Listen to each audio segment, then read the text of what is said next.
So this was the best project that we got. We think we got like $60,000 for it. But at the time, in the late 80s, there was a real uprising in the power that graphic design was being seen as having. And in New York in particular, there was a New York design school that was emerging. Tibor Kalman, Drentel Doyle, Bill Drentel and Stephen Doyle, Tibor Kalman's entire staff, Alex Isley, Emily Oberman, Stephen Doyle was working for him as well. Sagmeister was working for him at the time. It was just this extraordinary place where the most extraordinary design was being made. And I was doing this. And I was really embarrassed. I felt like this was nothing. And I wanted so much more. This came out in 1989. Now, it might not look all that extraordinary to you now, but at the time, it was the first time that an annual report was being used as a narrative device to tell an organization's story.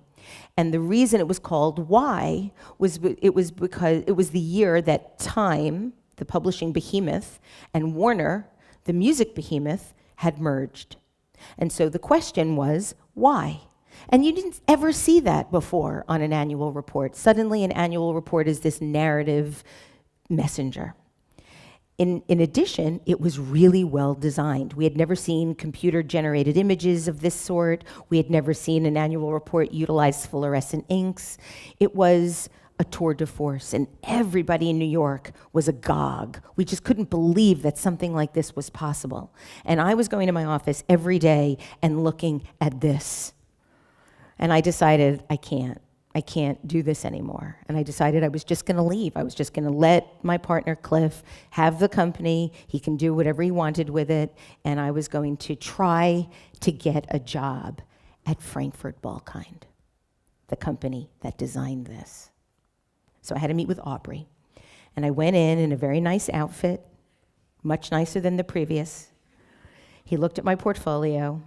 We sat in a conference room, and he didn't say a word. And he looked through my portfolio in silence. And I could hear the flappy pages go by. And this look on his face like he was disgusted. And then he finished, and he closed it. And he looked at me, and he said, "Hey, baby." He looked at me, and he said, "Well, Steve really likes you. We'll hire you. But not as a designer." Like, then as what?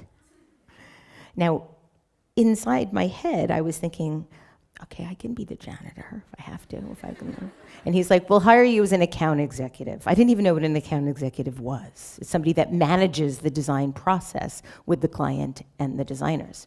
I said, fine, I would take that job, and it was the worst year of my professional life. Now, it wasn't the worst year of my professional life because of the work. The work was amazing, and I was learning every day, and I made friends that I'm still friends with to this day, 25 years later. What was difficult was working for somebody that hates you. Because one bit of advice, Christian asked me to give you some advice. One bit of advice I'm going to give you, the first bit of advice I'm going to give you is never, ever go to work for somebody that hates you. It will never get better, ever. Ever. It will never, one day you will wake up and your boss will be like, "You know, you are really the most amazing thing ever." That is never going to happen. So don't do it. Don't put yourself through that kind of hell.